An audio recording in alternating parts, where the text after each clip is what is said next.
Pablo Escobar organizó el tráfico de la cocaína, creó un sistema de distribución y ganó literalmente millones de dólares. Su supervivencia dependía de su capacidad para aterrorizar. Tenía que cometer actos abominables.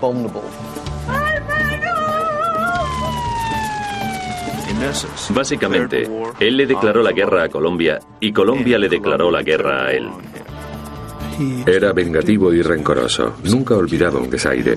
Si alguien iba a por él, él iba a por ellos, y con frecuencia de manera espectacular. En mi opinión, es la mente más criminal, cruel y despiadada que haya existido jamás.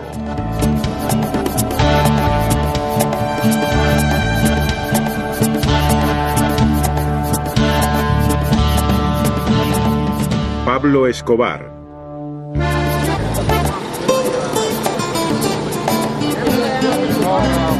En primavera del año 2002, numerosas personas se reunieron delante de una iglesia de Medellín, Colombia. Estaban allí para saludar a Hermilda Escobar, la madre del más famoso capo de las drogas del mundo, cuando llegara a misa.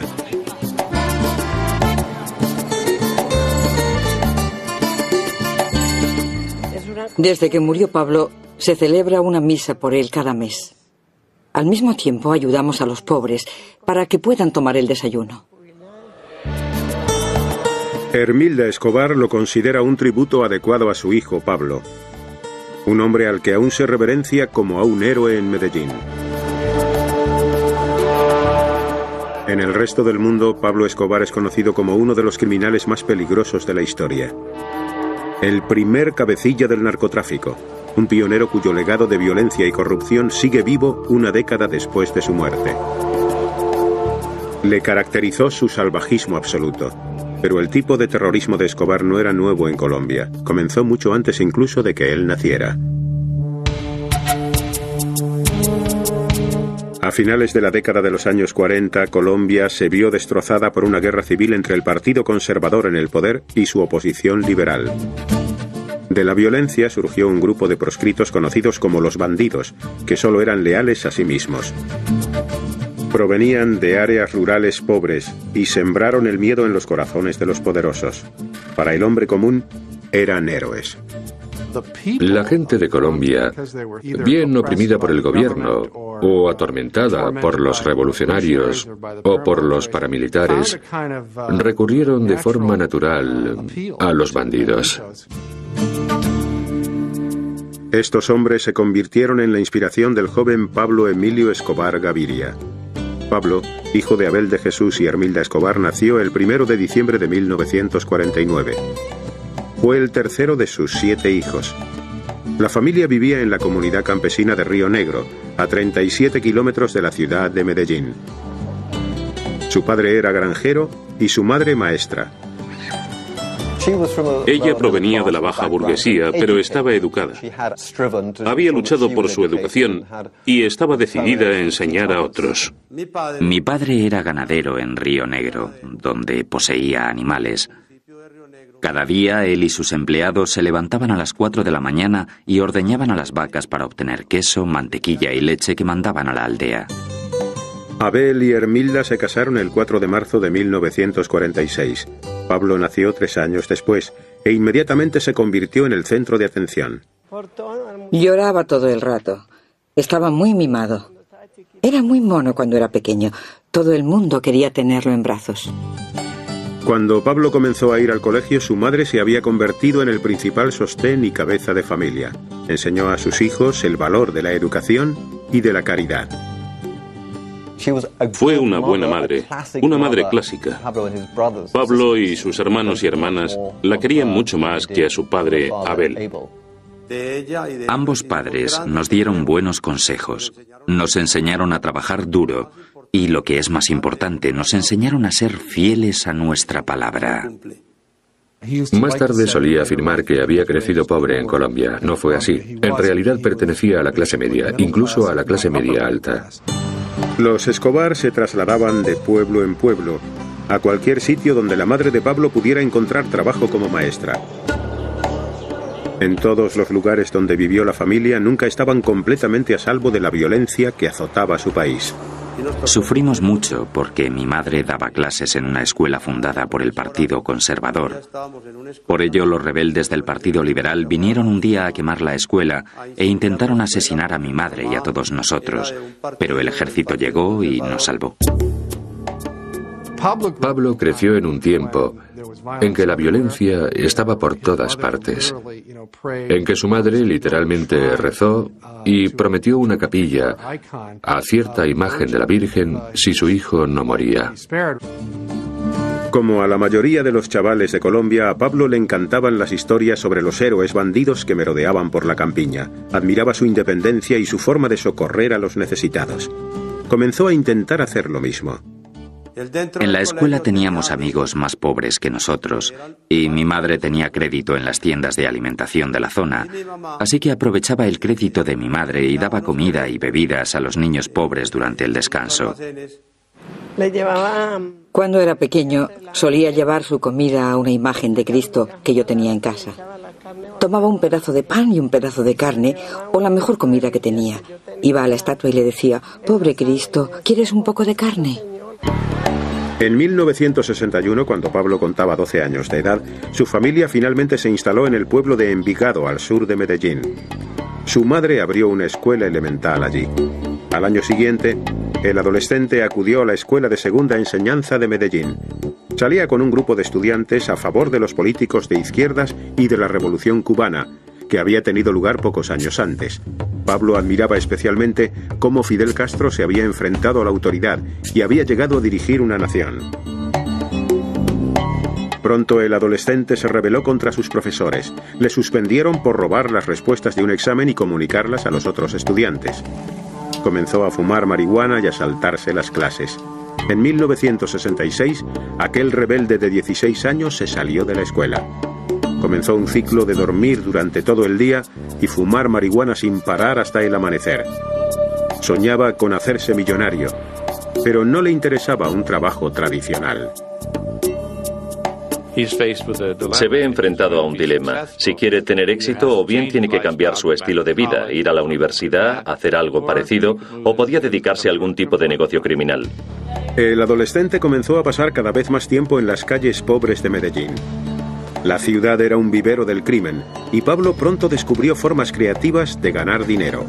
Se cuenta que Pablo Escobar inició su carrera criminal robando lápidas de un cementerio, borrando las inscripciones y vendiéndolas en blanco a la gente. Pablo descubrió que era un líder natural. Pronto había formado su propia banda y estaba perpetrando crímenes más sofisticados. Empezó a darse cuenta de que también podía robar coches y vender las piezas en el mercado de segunda mano. Y luego decidió ir un paso más allá y ofrecer un seguro que se convirtió en una especie de extorsión, según la cual, si me pagas, no te robaré el coche. Pablo también utilizaba los coches que robaba para recompensar a sus ayudantes. Cuando cumplió los 21 tenía un grupo de leales seguidores que se volvería aún mayor. En 1971, un acaudalado terrateniente colombiano llamado Diego Echevarría fue secuestrado. Posteriormente apareció su cuerpo torturado y estrangulado hasta morir. Echevarría no era un personaje popular en Medellín. Era un rico industrial al que odiaba mucha gente pobre de allí. El caso no se resolvió jamás, pero el astuto Escobar se atribuyó acertadamente el mérito del asesinato. Demostraba que Pablo era una persona a tener en cuenta, que no temía desafiar a alguien de los estratos superiores de la sociedad de Medellín. Más que nada, Pablo era una persona muy carismática, estaba muy seguro de sí mismo y resultaba extraordinariamente convincente. Se podría decir que tenía un ego exagerado. La gente pobre de Medellín se alegró de la muerte de Echevarría. Comenzaron a llamar a Escobar el Doctor, un título de respeto. Mientras en Colombia crecía la fama de Escobar, un importante cambio social estaba ocurriendo en los Estados Unidos. Durante la década de los 60, los jóvenes norteamericanos habían disfrutado con la exaltación de la marihuana, pero la generación de los años 70 buscaba una droga más dura y potente.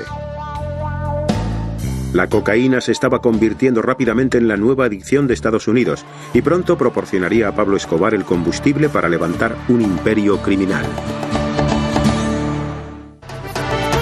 En 1972, Pablo Escobar, de 22 años de edad, ya se había convertido en uno de los criminales más notorios de Medellín, Colombia. Había robado coches, vendido mercancías de contrabando e incluso se había atribuido el mérito de asesinar a un adinerado terrateniente. Ahora estaba preparado para ampliar sus actividades más allá de Medellín.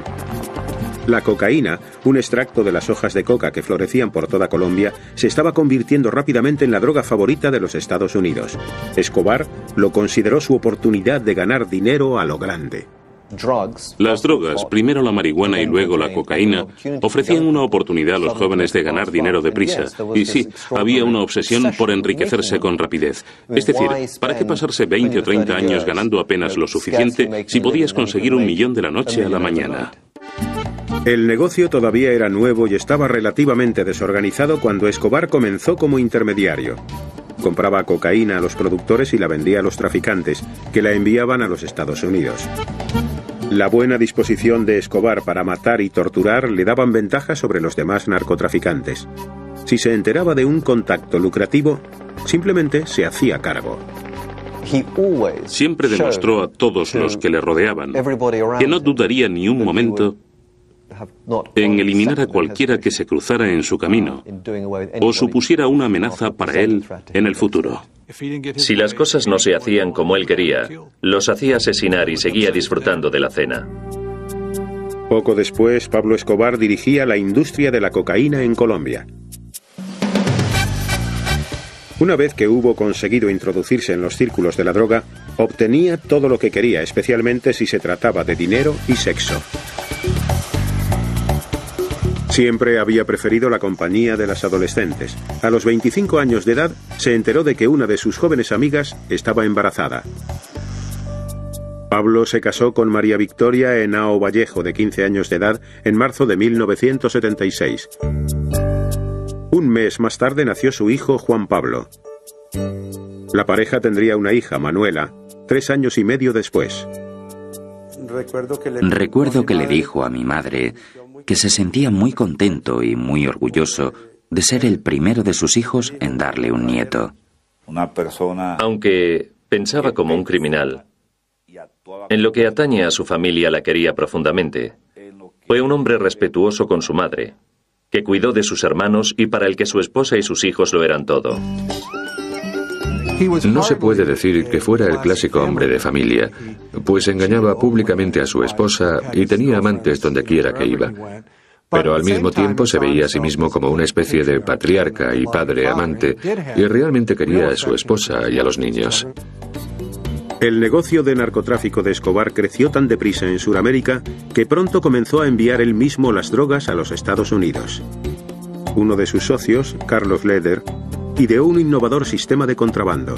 Se le ocurrió la idea de organizar una red de transporte para la cocaína y montó una parada de transbordo con servicio completo en un diminuto cayo de las Islas Bahamas.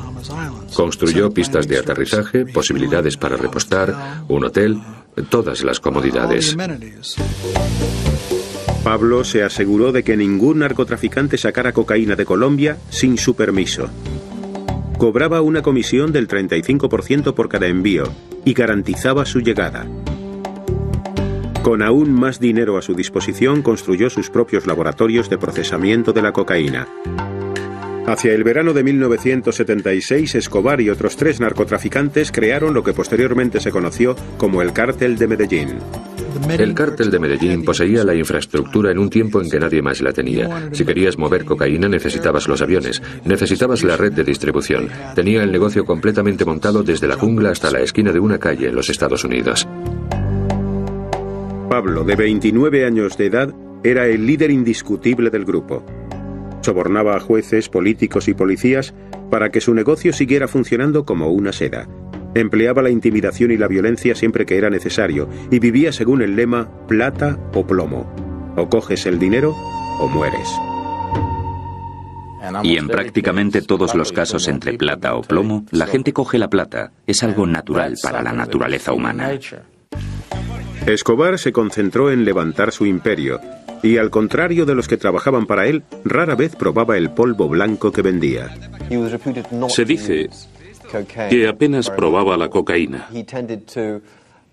solía tratar con desprecio a las personas adictas.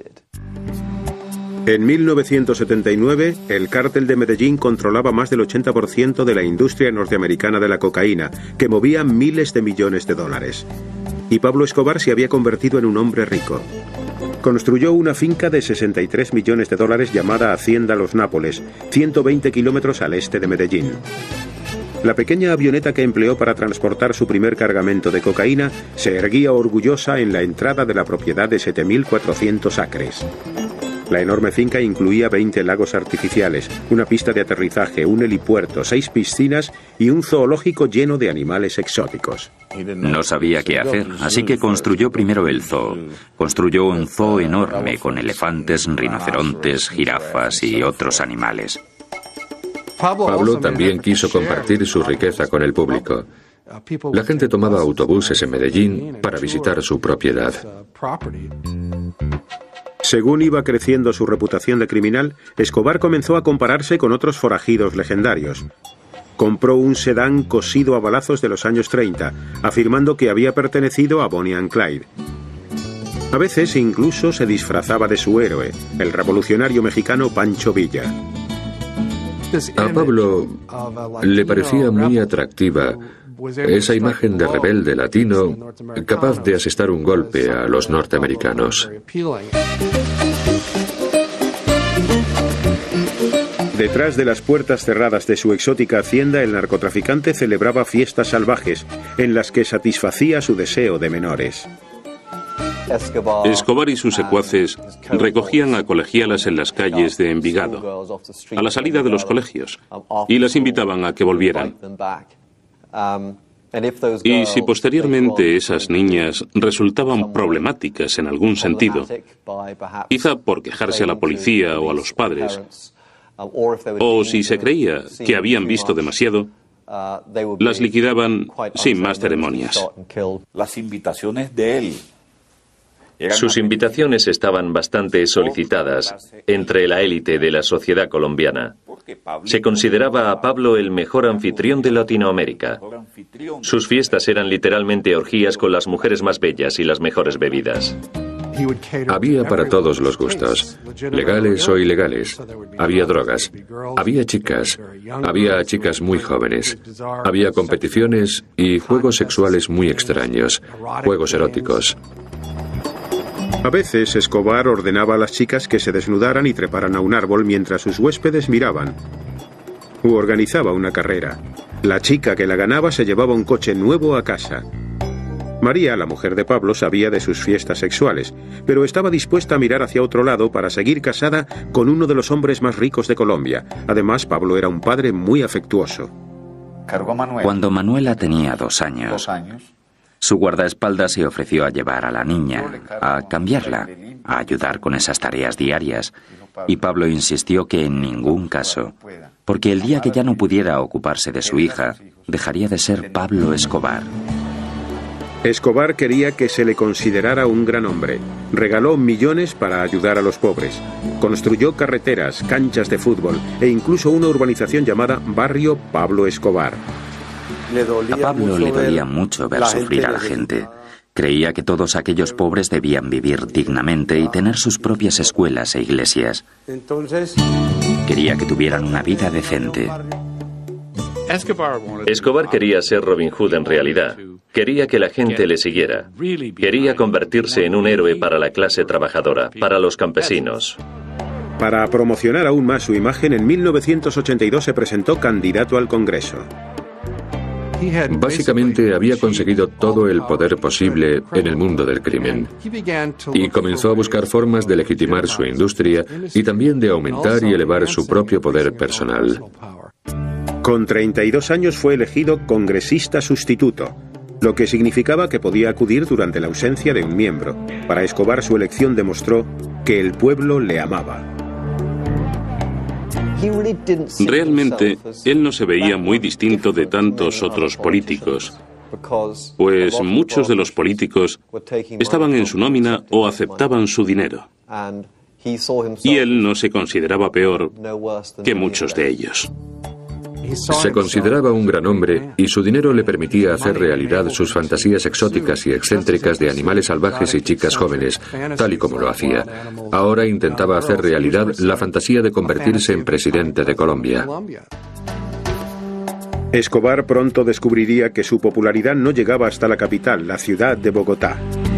Como tantos de los que se crean para una elección. El candidato a la presidencia, Luis Galán, denunció los lazos de Escobar con el negocio de la cocaína, y el ministro de Justicia, Rodrigo Lara Bonilla, inició medidas enérgicas contra las contribuciones electorales provenientes de las drogas. En enero de 1984, expulsaron a Escobar del Congreso. Su carrera política había acabado, pero no estaba dispuesto a marcharse tranquilamente. 3 meses después, mandó asesinar a Bonilla. Lo hicieron en la forma típica del cártel. 2 en una motocicleta, 1 con una ametralladora. La moto se acerca a la limusina de Rodrigo Lara Bonilla, parada en un semáforo, y el tipo de atrás saca la ametralladora, vuela la ventanilla de atrás y le vuela la tapa de los sesos. La gente se dio cuenta de que aquel hombre se acababa de cargar a un miembro del Consejo de Ministros. La muerte de Bonilla fue un gran paso en la escalada de terrorismo que realizó Escobar para poner a Colombia de rodillas. Mientras Colombia luchaba contra el terrorismo subvencionado por las drogas, los Estados Unidos reñían su propia guerra contra el narcotráfico. Pronto Escobar se enfrentaría a una nueva amenaza y respondería con una oleada brutal de terror.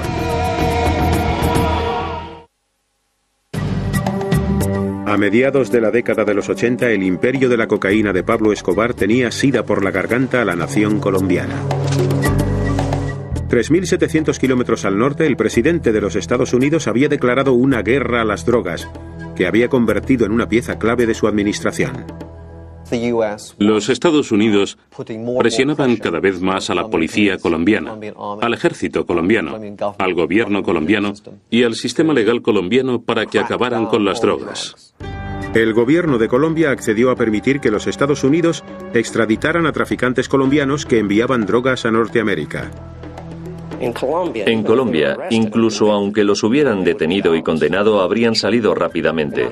Y no solo eso, también hubieran podido dirigir sus organizaciones mientras estaban en prisión. Sabían que no podrían comprar su camino a la victoria o a la libertad en los Estados Unidos, y que si los arrastraban ante un jurado norteamericano, los juzgarían y condenarían y los meterían en una auténtica cárcel, y eso acabaría con su negocio. Tenían una máxima que rezaba: mejor una tumba en Colombia que una celda en los Estados Unidos. En noviembre de 1985, Escobar y otros traficantes de drogas unieron fuerzas para demostrar al gobierno que no se iban a dejar intimidar. Escobar alistó a un grupo de guerrilleros de izquierdas para atacar a la sede del Tribunal Supremo de Colombia, el Palacio de Justicia. Los guerrilleros, armados con ametralladoras, cohetes y granadas, asaltaron el edificio y atacaron a los miembros del Tribunal Supremo. El ejército colombiano respondió con andanadas de ametralladora, tanques y tropas de asalto. Durante el asedio de días de duración murieron 97 personas, incluyendo 11 de los 24 magistrados del Tribunal Supremo. El ataque al Palacio de Justicia constituyó otro hito en la historia de Colombia. El impacto fue a largo plazo. Aterrorizó al Poder Judicial. Eliminó del corazón de la judicatura a toda una serie de magistrados que eran hombres buenos, valientes y morales. Los guerrilleros también destruyeron los documentos de extradición. Vendieron al pueblo de Colombia la idea de que el terrorismo estaba causado por la extradición. Al año siguiente, el Tribunal Supremo de Colombia invalidó el tratado que permitía la extradición. Pero pocos días después fue restablecido por el nuevo presidente de Colombia, Virgilio Barco. Pablo Escobar temía de nuevo que le enviaran a los Estados Unidos. Construyó casas seguras por toda Colombia y consiguió mantenerse un paso por delante de la ley gracias a los soplos de agentes del gobierno en su nómina y de sus leales seguidores campesinos. Alertaban a Escobar tan pronto como veían un helicóptero. En cuanto veían un camión de la policía que se aproximara a la zona, dándole tiempo de sobra para evitar la detención. Recuerdo una vez que había 2 helicópteros volando sobre el edificio buscándole. Mientras que cualquier otra persona habría salido corriendo del edificio presa del pánico, Pablo no salió hasta que se peinó y se afeitó. Después de más de 3 años de fuga, Escobar intentó cerrar un trato con el gobierno colombiano en 1989. Se entregaría con una condición: que no le extraditarían a Estados Unidos. El gobierno rehusó. Pablo no estaba dispuesto a aceptar aquella respuesta. El 18 de agosto, el candidato favorito a la presidencia, Luis Galán, iba a hablar en un mitin político de la campaña electoral. Luis Carlos Galán era probablemente lo que yo llamo el Kennedy colombiano. El pueblo le quería. Estaba en contra de las drogas, a favor de la extradición. Y eso es lo que tenía permanentemente preocupado a Escobar, la extradición. Justo cuando Galán iba a dirigirse a la multitud, le mató uno de los pistoleros de Escobar. El asesinato conmocionó al país. La gente de Colombia reaccionó de la misma forma que lo hubiera hecho la de los Estados Unidos. Un candidato muy popular a la presidencia había sido asesinado y se sabía quién era el responsable. Se comenzaba a considerar a aquella persona no solo un criminal o proscrito, sino literalmente un enemigo del Estado. Además, la campaña de terror de Escobar no había terminado. 3 meses después, el 27 de noviembre, hizo introducir una bomba clandestinamente en un avión de pasajeros de Avianca. El sucesor de Luis Galán, el candidato a la presidencia César Gaviria, debía viajar en ese vuelo. 3 minutos después del despegue de Bogotá, el aparato estalló y murieron las 107 personas que iban a bordo. Resultó que Gaviria ni siquiera volaba en el avión. Se habían cometido tantos actos de terrorismo que se trataba tan solo de una más de aquellas muchas cosas que ocurrían y que no tenían explicación, porque en la mayoría de los casos no decían fuimos nosotros, simplemente lo hacían. Puede que Pablo fuera un monstruo en muchos aspectos, pero no era estúpido y no estaba loco. Tenía muy bien pensado lo que hacía. Para Pablo Escobar, su supervivencia dependía de su capacidad de aterrorizar. Y para aterrorizar, tenía que cometer actos abominables. Se volvió cada vez más inmune a cualquier sentido del valor de la vida humana. A finales de la década, Pablo Escobar había originado una epidemia de violencia que estaba arrasando Colombia. Tan solo en Medellín había más de 200 asesinatos cada fin de semana. Y entre tanto, el imperio de la droga de Escobar seguía prosperando. En 1990, la revista Forbes señaló al narcoterrorista de 40 años como una de las personas más ricas del mundo, con un valor de aproximadamente $3.000 millones. Pero también había otra lista: los narcotraficantes más buscados de Estados Unidos. Pablo Escobar se enfrentaría pronto a una unidad militar de élite creada con un solo objetivo: cazarle. Para 1990, el narcotraficante multimillonario Pablo Escobar se había convertido en el hombre más temido de Colombia y en el criminal más famoso del mundo. En respuesta, el gobierno colombiano formó un equipo especial de operaciones conocido como el Bloque de Búsqueda. Su misión: acabar con Escobar. Lo organizó el gobierno colombiano, tomando los mejores policías de los grupos de élite, también del ejército, de los servicios secretos e investigadores de la oficina del fiscal. El bloque de búsqueda contaba también con un apoyo poderoso, un equipo sofisticado de expertos en vigilancia estadounidenses. Operaban desde pequeños aviones, iguales que las típicas avionetas privadas de playa de 2 hélices. De hecho, cada una de ellas era un avión espía de $50 millones, armado con antenas y dispositivos de escucha que les permitiría registrar prácticamente cualquier tipo de comunicación electrónica en la zona. El equipo de vigilancia se sintió conmocionado en numerosas ocasiones por la brutalidad de Escobar, incluso durante las llamadas telefónicas a su familia. Está hablando con su mujer. El teléfono está interceptado. Y le está diciendo cuánto la ama. Por detrás se oye clamar a alguien. Y él intenta tapar el auricular, pero no lo hace muy bien. Y le grita a la gente: tapadle la boca. Y luego sigue hablando con su mujer, diciéndole cuánto la echa de menos y cuánto la ama. Escobar nunca permanecía mucho tiempo en un lugar, pero cuando la policía colombiana y el bloque de búsqueda mataron a algunos de sus socios, el capo del narcotráfico se dio cuenta de que no podría huir para siempre, así que ideó un plan. 3 semanas después de que el nuevo presidente César Gaviria entrara en funciones, en agosto de 1990, los sicarios de Escobar raptaron a miembros de algunas de las familias más ricas de Colombia. Pablo esperaba que las familias presionaran al gobierno para que acabara con la extradición y poder evitar así que le enviaran a los Estados Unidos a ser juzgado.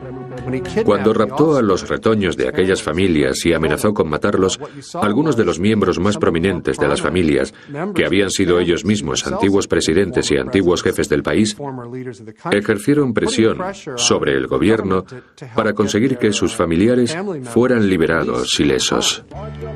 La maniobra de Escobar funcionó. Para detener los secuestros, el gobierno prohibió la extradición. Desaparecida la amenaza de que le enviaran a los Estados Unidos, Escobar se rindió el 19 de junio de 1991. Cerró un trato con César Gaviria y fue el mejor trato de todos los tiempos para un criminal, pues accedía a declararse culpable de un crimen relativamente menor, a cambio de lo cual se le perdonaban todos sus crímenes del pasado. Intentamos vender la idea de que si él se entregaba y confesaba algunos crímenes, nosotros le meteríamos en la cárcel. Y en esa cárcel estaría seguro. Creo que subestimamos la capacidad de corrupción e intimidación de Escobar. El gobierno colombiano y César Gaviria aparecieron en los periódicos estadounidenses mostrando que habían arrestado a Pablo Escobar. Lo que no se decía era que Escobar se encontraba en una prisión construida por él, con guardas que él mismo había seleccionado. Y, por cierto, también eligió a los prisioneros que le acompañaban allí. La cárcel, llamada La Catedral, se construyó en una fértil ladera de la ciudad de Envigado, cerca de los amigos y la familia de Escobar. Cuando se trasladó allí, el complejo parecía más un club de campo que una prisión. Construyó un campo de fútbol en la cárcel, construyó una discoteca, solían invitar a amigas, a mujeres, celebraban fiestas, era una completa farsa. Mi parte favorita del trato es que la Policía Nacional de Colombia, incluyendo el bloque de búsqueda del coronel Martínez, no podía acercarse a 20 kilómetros de su prisión. Escobar entraba y salía como quería. Acudía a partidos de fútbol en Medellín y a clubes nocturnos de Envigado.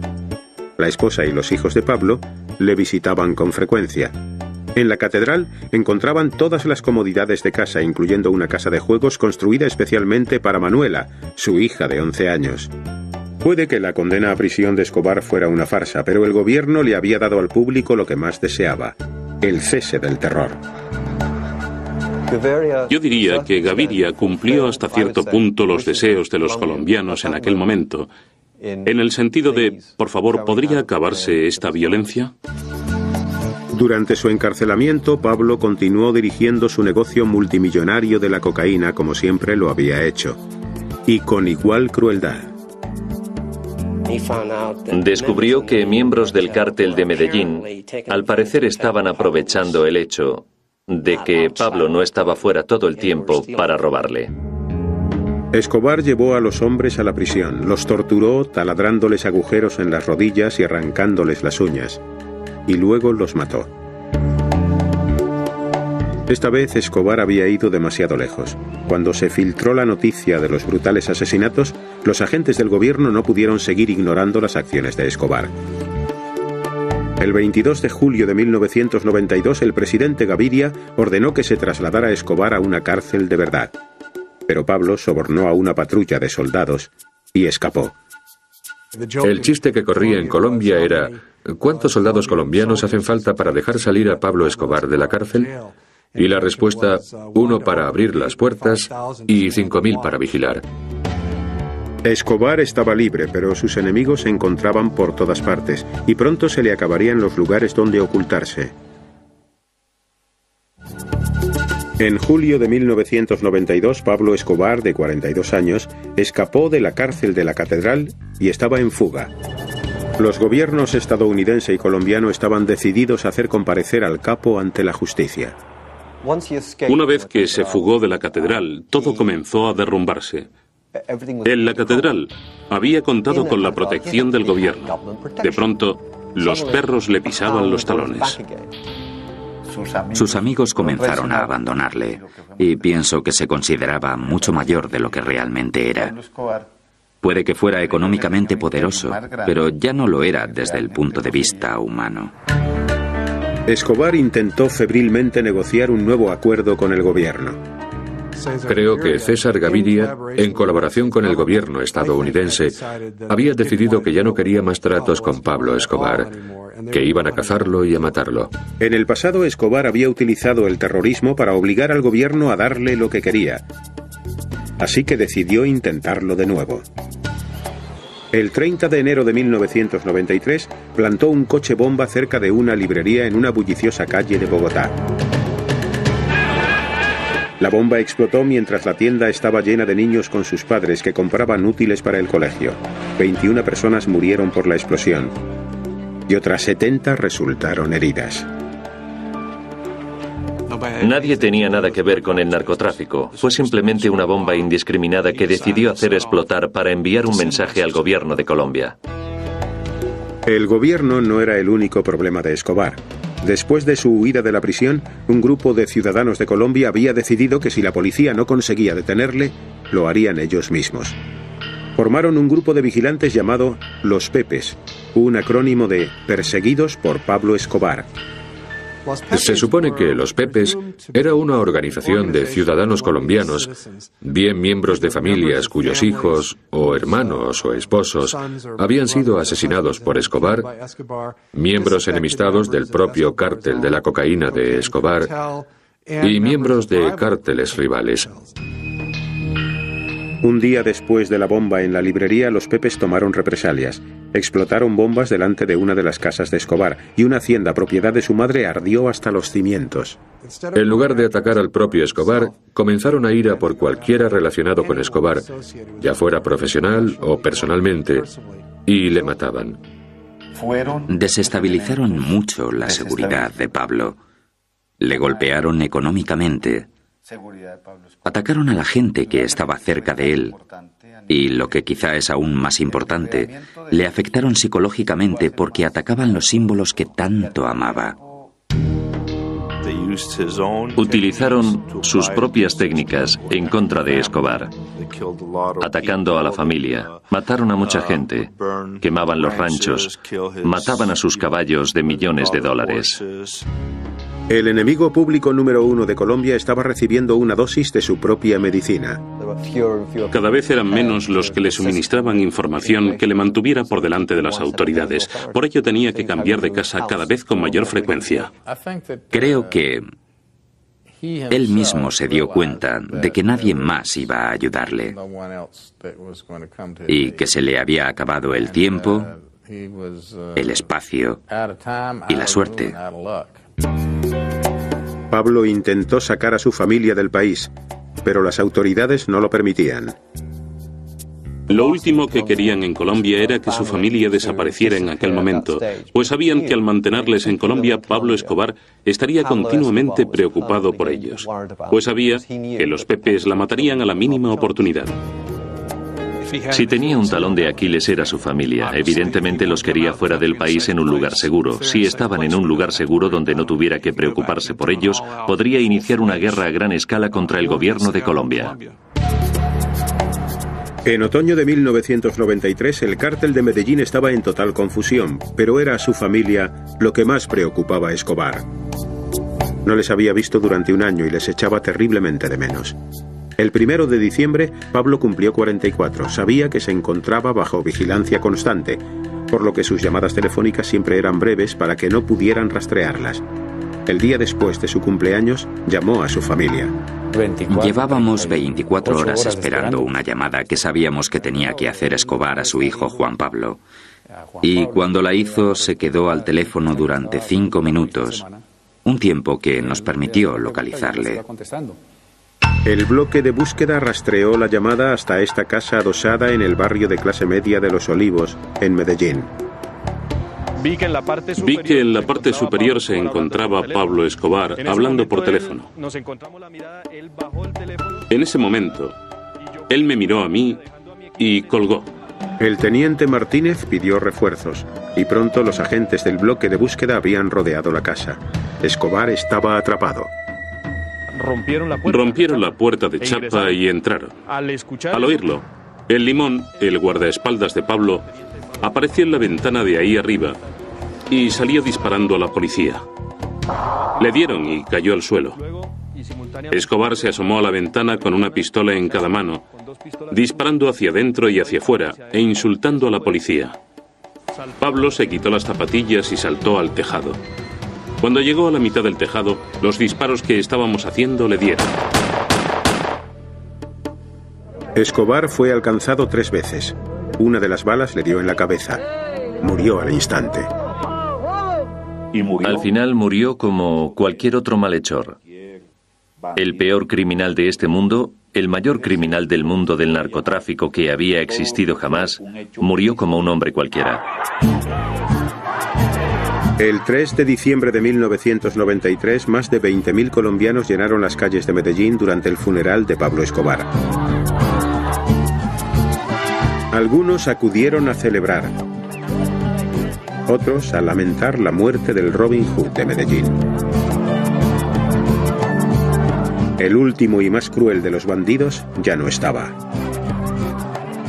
Era alguien temido y no especialmente respetado por el pueblo de Colombia, pero al mismo tiempo fue quizá uno de los colombianos más famosos y con más éxito de todos los tiempos.